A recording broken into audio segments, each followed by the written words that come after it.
"I'll do it Thursday." Huh? Thursday. Wait a minute. Stone sits in a Brooklyn basement with six. Is this FBI agent? FBI agent Joseph Pistone sits in a Brooklyn basement with 6 Bonanno killers planning a murder. The recorder taped to his chest captures him saying, "I'll do it Thursday." Thursday. Thursday means killing Anthony Bruno Indelicato, a real person with a real mother. Pistone has 72 hours to commit murder or blow 6 years of deep cover. This nigga, what? Hold up. What?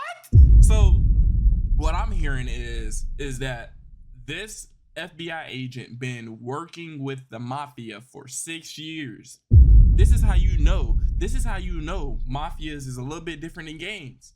In a gang, to get initiated, they gonna want to jump you. They gonna want to see you kill somebody. They gonna want to see you do all kinds of shit. It took this FBI agent 6 years to get a hit. And then when he finally got a hit through the Mafia, they trusted him after 6 years later. Nigga say he gonna do it Thursday. This FBI agent, by the way. Let's go ahead and get straight more to it. The man next to him, Lefty Ruggiero, has killed 26 people and calls Pistone his son. Dominic Sonny Black Napolitano just made him a capo, a mafia boss commanding his own crew. In 3 weeks, they'll induct him as a made man, the first FBI agent to ever take the blood oath. But here's what nobody knows. The FBI just ordered Pistone to vanish tonight. Not tomorrow, tonight, which means everyone in this room is about to discover their brother is a federal agent. Within 30 days, 2 of them will be executed, 1 will have his hands cut off, and a $500,000 contract will be placed on Pistone's head, still active today. Who dies vouching for him? And why did Lefty forgive him? Lefty forgave him? The birth? September 15th, okay. 1970. All right, chat, we finna get into it because I was a little confused. Word. But basically, nigga, the FBI agent, right? The FBI agent is boom, boom, boom. I'm about to go kill a nigga, right? Boom. And because he about to go kill a nigga, shit, I don't know, nigga. Let's go ahead and get Let's go ahead and get straight both to it. Where my fucking mouse at? All right. Joseph Pistone signs a document that legally erases him from existence. The FBI just deleted his social security number. Okay, hold up. I'm sorry. I gotta lock in, chat. September 15th, okay. 1976. Okay. Joseph Pistone signs a document that legally erases him from existence. Joseph. The FBI just deleted his social security number, birth certificate, marriage license, and every proof he ever lived. You can do that? So what's the point of having it? So the government not only gives you and illustrates you documents to show that you are here, but they can also erase documents? Oh, nah, bro. They got too much power. 12 hours, his wife will tell their 3 daughters, Daddy is disappearing. Because where Pistone is going, one wrong word means a bullet in the skull. And the FBI won't even recover his body. They're sending him into the Bonanno crime family with nothing but a fake name and a wire that could execute him if it shows through his shirt. The mission sounds impossible because it is. 5 New York families control $50 billion in illegal revenue, protected by a code of silence that's never been broken from inside. Damn. The last agent who tried infiltrating them lasted 6 days before they found him in pieces across 3 boroughs. But Pistone has one advantage that might keep him alive longer than that. This the FBI agent. He grew up in Patterson serving drinks in his father's bar to wannabe wise guys who taught him which pinky ring means made man versus federal informant trying too hard. Nigga, what? Wait, so what I'm hearing is this nigga got talent, basically. And because he got talent and he was raised around educated young fellers, he knows right from wrong when it comes to infiltrating mafias. I mean, that's coincidental. What a cliche, type of nigga he is for him to just be able to already be in the FBI, already know certain things. Like, I mean, I guess. He knows that ordering cappuccino afternoon marks you as a cop. He knows why Tuesday meetings mean murder planning, while Thursday meetings mean collections. But knowing mob trivia and What? surviving inside the mob are different games. What specific test will they use to verify his identity in the first 48 hours? The FBI's preparation borders on paranoid genius. Donald Brasco, born April 1939 in Brooklyn, orphaned young, raised by an uncle in Miami who taught him to crack safes. They manufacture an arrest record in California showing he beat federal charges in 1974, acquitted on technicality, the kind of win that suggests good lawyers and better connections.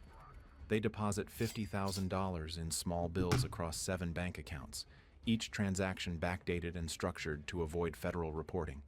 They rent him a 1-bedroom apartment on Mulberry Street where the toilet doesn't flush and the radiator clangs all night, because real jewel thieves don't live in penthouses. Pistone memorizes diamond terminology until he dreams in carats and clarity grades. He practices the Jersey accent that says, "I grew up connected," not "I studied this in Quantico." He learns to pick locks blindfolded because Donnie Brasco wouldn't fumble with lockpicks like an amateur. His wife Maggie and 3 daughters, ages 8, 11, and 14, pack their Hackensack home in darkness. The FBI relocates... So, like, that nigga fake named Johnny? Like, it's so many names just getting thrown around. Shit, we both reacted, nigga. What? I know you came here to watch the video and you also came here to get an understanding of, like, word. But we both got questions. Y'all let me know in the comments, nigga. What the fuck? To Virginia under assumed names. The girls will tell classmates their father travels for sales. Pistone knows he might not see them for months. From this moment, Joe Pistone ceases to exist. So Joe Pistone is his old name. What's his new name? Except in encrypted reports filed from phone booths and safe houses. I thought they was gonna tell me. There is only Donnie Brasco, jewel thief with connections in Miami, Pittsburgh, and California, looking to move stolen diamonds through New York. Okay, and this nigga is a thief. On September 28th, 1976, Donnie walks into Carmelo's bar on... First of all, 76? Can we get something a little bit more updated? 2020? Please? Mulberry Street, orders a Cutty Sark neat, and starts fishing for wise guys. September 28th, 1976 is Pistone's first night undercover.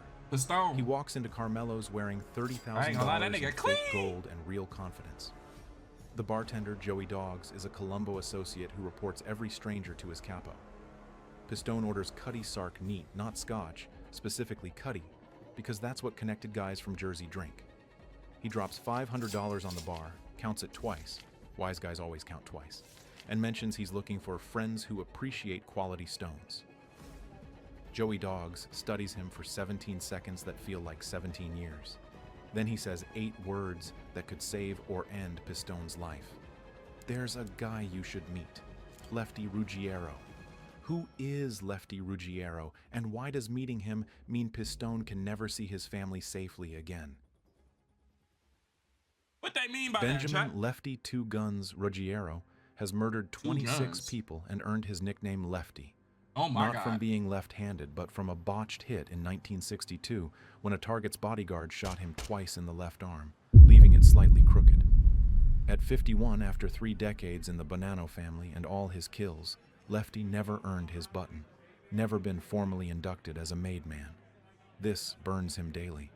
Younger soldiers who've killed half as many walk past him without acknowledgement. Now he's staring at Donnie Brasco's diamond ring and something's wrong. Real wrong. The ring looks expensive, but the band is 14 karat gold, not 18. No self-respecting jewel thief wears 14 karat. It's like a surgeon operating with kitchen knives. Lefty's hand moves toward the 38 in his waistband. Where'd you get this ring, Donnie? Yeah. Pistone's response saves his life through pure accident.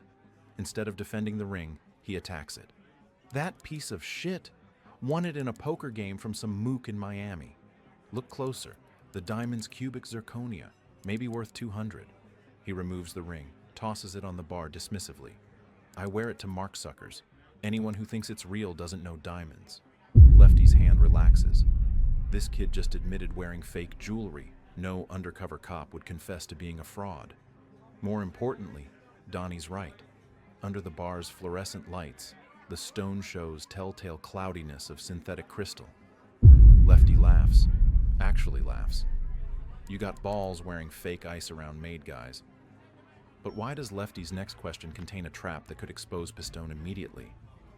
Tell me about Miami, Lefty demands. And this is the test. Not whether Donnie knows Miami, but how he talks about it. Cops describe cities like travel guides, neighborhoods, landmarks, street names.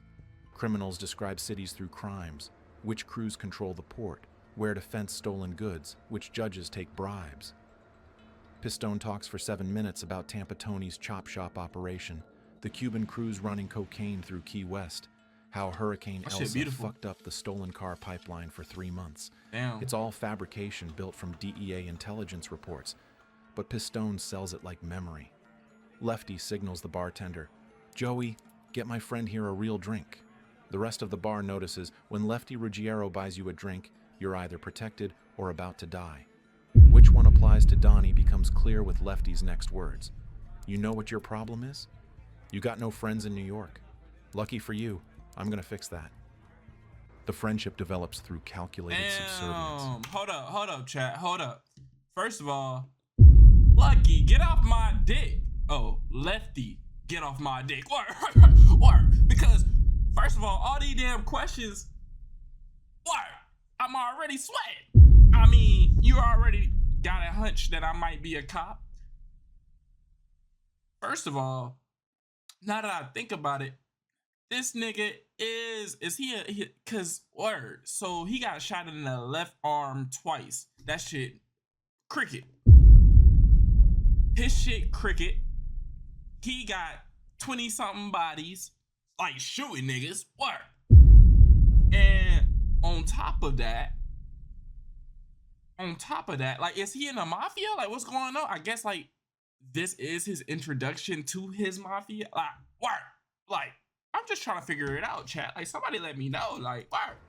Donnie drives Lefty to collect loan shark payments, sitting in the car while Lefty breaks. Hold on, let's go back, chat. I'm gonna fix that. The friendship develops through calculated subservience. Donnie drives Lefty to collect loan shark payments, sitting in the car while Lefty breaks a debtor's thumbs with a hammer. Donnie never flinches, never judges, just hands Lefty a towel to wipe the blood. When Lefty complains about his son's drug problem, Donnie listens for 3 hours without interrupting. When Lefty needs $3,000 to cover a gambling debt, Donnie produces it in 2 hours, no questions asked. Each gesture builds trust, but also obligation. In the Mafia... Hold on, chat. I just heard something. Give me a second. Nigga, I might gotta blow some shit down. Word. Lefty a towel to wipe the blood. When Lefty complains about his son's drug problem, Donnie listens for 3 hours without interrupting. When Lefty needs $3,000 to cover a gambling debt, Donnie produces it in 2 hours, no questions asked. Each gesture Still don't know how he got that trust, money. but also obligation. In the Mafia, every favor creates a debt, and every debt creates leverage. That's By crazy. December 1977, Lefty makes it official. Okay. You're with me now. That means you earn, I earn. You fuck up, I die. You rat, I kill you first, then I die. Damn. The FBI has what they wanted, an agent inside the Bonanno family. But they don't understand what that costs. Lefty is the mafia boss. Lefty introduces Donnie to his captain, then his capo, then to Dominic Sonny Black Napolitano, who runs half of Brooklyn's rackets. Each introduction goes deeper into the family and deeper into danger. What happens when Sonny Black discovers the real reason Donnie never brings his wife to family dinners? Damn. You don't know he got a wife, though. February 1978. Donnie Brasco runs 3 separate criminal operations generating $2.8 million. Chat, why that shit just freeze like that? Discovers the real reason Donnie never brings his wife to family dinners. That shit just froze on me like that. Life February with the 1978. Donnie Brasco runs 3 separate criminal operations generating $2.8 million annually. Damn. And the FBI films every dollar, every handshake, and every murder planned over pasta. But here's what headquarters doesn't understand. Pistone isn't watching the Mafia anymore, he's running it. With Lefty, he runs bookmaking operations that handle $800,000 in Super Bowl bets alone. Lefty teaches him the mathematics. The losers pay 10% interest weekly, compounded, and if they miss 3 payments, they break his fingers. If they miss 5, they disappear. With Sonny Black, Donnie moves stolen goods through Kings Court nightclub in Miami, a Bonanno-controlled venue that launders $2 million annually through inflated liquor sales and phantom entertainment bookings. With Captain Michael Sabella, Donnie participates in sit-downs, dispute resolution meetings where grievances between crews get settled without bloodshed. He watches Sabella negotiate the murder price for a union official who's cooperating with federal investigators, $25,000 plus a clean car and clean gun. The psychological fracture shows in small details that could blow his cover. Pistone catches himself humming his daughter's favorite song while torturing a debtor with Lefty. He covers by claiming it's Sinatra. He almost signs Joe Pistone on a birthday card for Sonny Black's mother, stopping his hand mid-letter. During a rare visit home, he tells the crews he's setting up a score in California. His wife Maggie barely recognizes him. He's gained 30 pounds from mandatory pasta dinners, speaks in the clipped rhythms of Brooklyn wise guys, reflexively checks over his shoulder every few seconds. He dreams in Donnie's voice, wakes up forgetting his real name for 30 seconds. The FBI psychiatrist documents... Basically what he's saying, chat, is he turned... I know, look, this nigga is a FBI agent. He went from Joe to Donnie. This nigga been Donnie for so long, or Donnie for so long. This nigga is forgetting his old self. He remembering bits and pieces of his old self, his kids. He was just humming a song while torturing an enemy because he's in a mafia now. And then he had to cover that up. This nigga going crazy. Now he talking to a therapist. Look at this nigga. Hold up, man. Hold up. Regrets real name for 30 seconds. The FBI psychiatrist documents progressive identity dissociation. After 18 months undercover, Pistone exhibits 2 distinct personalities with different speech patterns, different walking gaits, even different food preferences. Joe Pistone drinks coffee black. Donnie Brasco takes 3 sugars. But which personality will survive when both are tested? March 1979 brings the test through a single sentence from Sonny Black. My FBI guy says there's a rat in our crew. Pistone's blood freezes. Sonny Black has corrupted federal agents, not uncommon when the mob pays better than government work. If this source identifies Pistone, he dies tonight. Sonny Black continues. Someone's been feeding information about our hijacking routes. 3 trucks got intercepted last month. This is Pistone's intelligence at work, but he can't show knowledge. Instead, he suggests, maybe check who knew about all 3 routes. It's a deflection that points toward Anthony Mira, a soldier everyone dislikes. Within a week, Mira disappears, not dead, just relocated to Florida after Sonny Black's investigation. Okay. Pistone just saved his own life by destroying an innocent mobster's reputation. Yeah. How many more people will he sacrifice to maintain cover? Understanding means recognizing the Bonanno family's internal fractures before they explode. By late 1979, the Rastelli loyalists, Sonny Black's faction, and the 3 capos, Sonny Red's faction, edge toward war. Each side courts Donnie, seeing his connections and earning ability as valuable assets. Sonny Red offers him a numbers operation in Bensonhurst worth $50,000 monthly. Sonny Black counters with a piece of his motion picture action plus protection to open a casino in Florida. Donnie plays both sides, gathering intelligence while avoiding commitment. Then imprisoned boss Rusty Rastelli sends word through his brother. He wants the 3 capos eliminated. Sonny Black begins planning a massacre, assigning roles to trusted soldiers. He tells Donnie, when this goes down, you're either with us or against us. No neutral corners in a war. The FBI faces an ethical crisis. If they pull Pistone now, they lose the deepest penetration of organized crime in history. If they leave him in place, he might participate in or witness multiple murders. The Justice Department lawyers argue for days. Meanwhile, Pistone continues his performance, attending a December 1979 wedding where both factions pretend friendship while counting soldiers and weapons. Lefty, drunk on champagne, pulls Donnie aside. After the war, when we win, you're getting straightened out. Made a full member. I already talked to Sonny Black. Okay. You earned it. Aww. The promise should thrill Pistone, the FBI agent. Instead, it terrifies Joe, the human being. Becoming a made man requires participating in a murder, taking a blood oath, accepting lifetime obligation to the family. The ceremony itself would provide intelligence no law enforcement has ever obtained. But at what cost? That question gets answered on May 5th, 1981, when 3 capos walk into a Brooklyn social club for a peace meeting, and only one faction walks out. Who dies in that room, and why does their death seal Donnie Brasco's fate? Who dies May 5th, in that room? 1981. The 3 capos, Alphonse, Sonny Red, Indelicato, Philip, Philly Lucky, Giacconi, and Dominic Big Trin, Trinchera, enter a Brooklyn social club for what they believe is a commission-ordered peace conference. Inside waits Sonny Black's hit team. God. 4 men with shotguns behind a false wall. The shooting lasts 8 seconds. Oh my God. Sonny Red takes 2 barrels to the chest. Philly Lucky dies trying to escape through a window. Big Trin bleeds out behind the bar. Within hours, the bodies vanish into a Queens construction site where they'll remain hidden for 23 years. Sonny Black calls Lefty from a payphone. The trouble's over. We won. Lefty relays the message to Donnie, adding crucial information.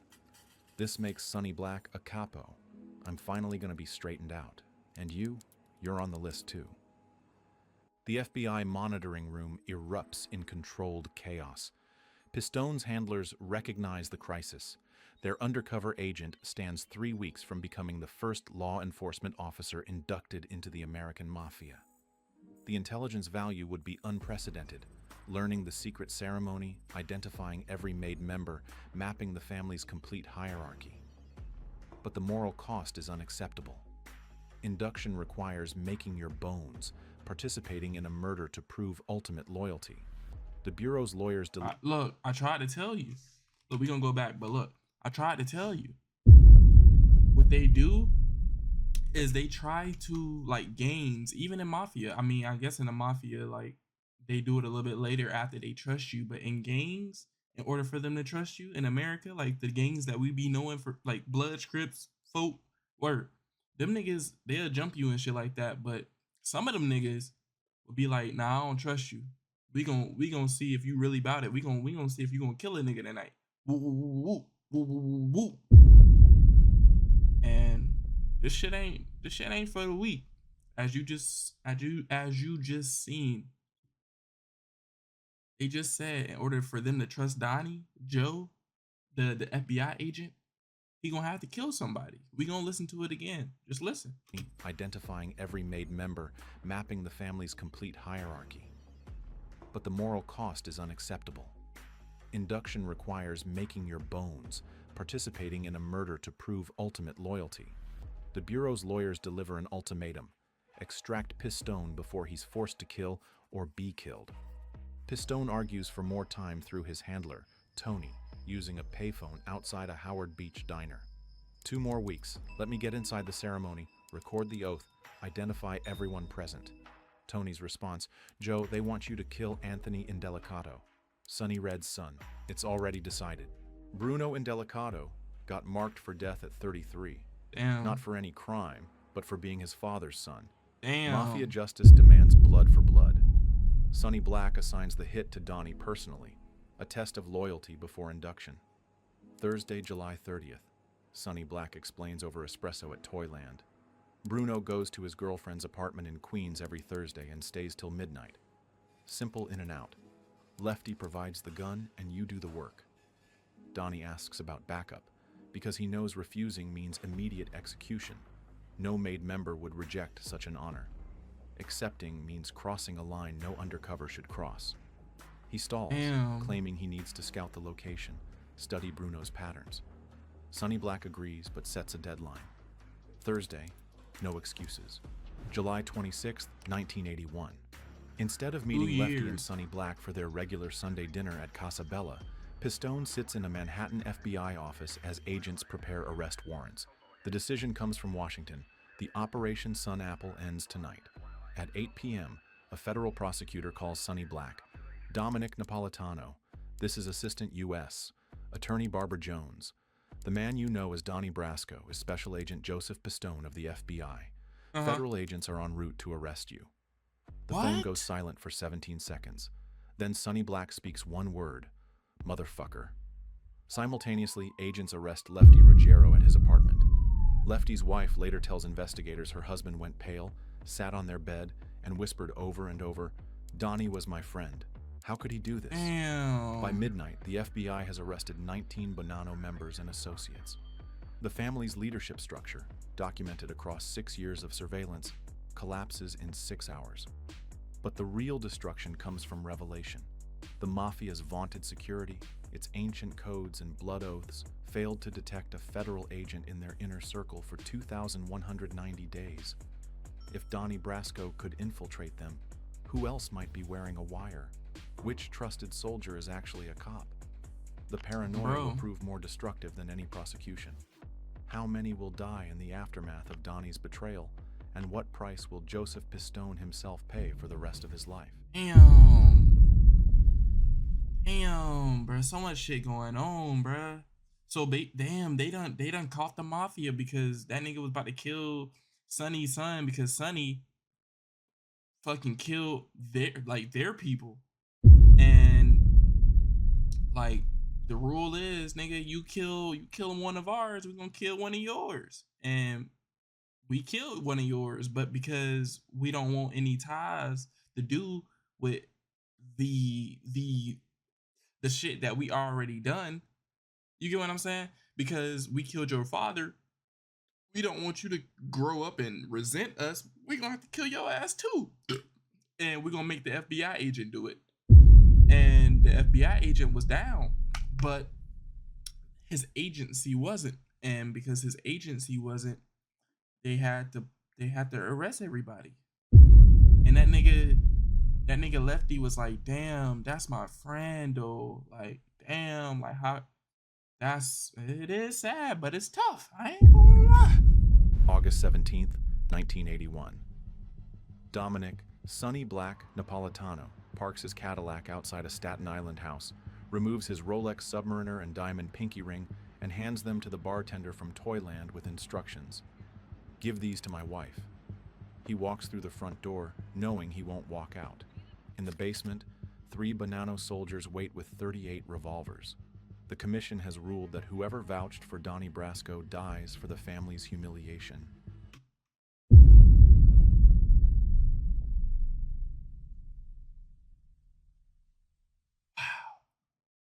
Sonny Black doesn't run or beg. He tells his executioners, "I knew this day was coming since the phone call." They shoot him 3 times in the head, cut off his hands, and dump his body in Gravesend Bay. The FBI will find it 2 years later, identified only through dental records. Lefty Ruggiero escapes Sonny Black's fate through ironic salvation: arrest. Hours before his scheduled execution, federal agents take him into custody on racketeering charges built from Pistone's 6 years of evidence. In prison, Lefty maintains omerta. He refuses to cooperate despite facing 20 years. Other inmates report him pacing his cell, muttering about Donnie. "He was like my son. I taught him everything. How could a son betray his father?" During his 1982 trial, when prosecutors play surveillance tapes of Lefty discussing murders with Donnie, Lefty watches Pistone testify from behind bulletproof glass. Their eyes meet once. Lefty mouths 2 words: "Why, Donnie?" But Pistone looks away. The jury convicts Lefty on all counts. He serves 11 years, gets released on Thanksgiving 1992, and dies of lung cancer 13 months later, never forgiving the betrayal. The numbers tell one story. Operation Sun Apple generates 200 federal indictments and 100+ convictions, devastating the Bonanno family for a generation. The psychological impact tells another. The Mafia institutes new rules requiring extensive background checks, family references, and multi-year observation periods before accepting associates. They ban anyone without Italian heritage on both sides. Bro, like that's simple. They should have been, first of all, they should have been doing that But I guess they didn't know no better. They was just trying to go off of what they already knew instead of going off of extra precaution. It bit them in the ass, as you can see. That's sad though. This is sad, bruh. Eliminate quick promotions and require DNA proof of bloodlines. The paranoia Pistone seeds grows into institutional paralysis. The Bonanno family loses its seat on the commission, demoted from New York's 5 families to pariah status. Not until Joseph Massino rebuilds the family in the late 1990s do they recover, only for Massino himself to flip, becoming the first sitting boss to testify for the FBI. Joseph Pistone vanishes into a carefully constructed non-existence. The FBI creates an entirely new identity. Not just papers, but complete biographical history, employment records, tax returns backdated 15 years. His family relocates 7 times in 18 months, never staying anywhere long enough for neighbors to ask questions. The $500,000 contract on his life, raised from $50,000 after Sonny Black's death, remains open indefinitely. Pistone carries a gun every day for 30 years, varies his routes obsessively, trusts nobody who knows his real name. His daughters grow up unable to discuss their father's work, telling friends he's a salesman who travels constantly. His marriage to Maggie survives but never recovers. She spent 6 years as a single mother, raising 3 children while her husband lived as someone else. The FBI awards Pistone the Medal of Valor and a $500 bonus, standard hazardous duty pay. That's it? Only $500 to continue moving for forever? For your life to be in jeopardy forever? See, they got me fucked up. I got a bounty on my head for $550,000 and you only give me a $500 bonus? You got me fucked up. Insulting given the operation's scope. He testifies in over 100 trials, each appearance requiring weeks of security preparation. Between court dates, he writes, Donnie Brasco, My Undercover Life in the Mafia, published in 1988, which becomes a bestseller, and later a film starring Johnny Depp and Al Pacino. The movie bothers Pistone. Too much sympathy for Lefty, not enough recognition that these were killers who destroyed lives. In a 1997... Damn. He sound like me. I just said this shit was sad. And now he's saying that, nigga, the movie and everything that came out because of my work is giving too much sympathy for him. He was really killing niggas. My bad. Of an interview, Pistone addresses the moral complexity. Lefty was a murderer who killed a lot of people, but for 6 years, he was also my closest friend. Both things are true. That's what deep cover does.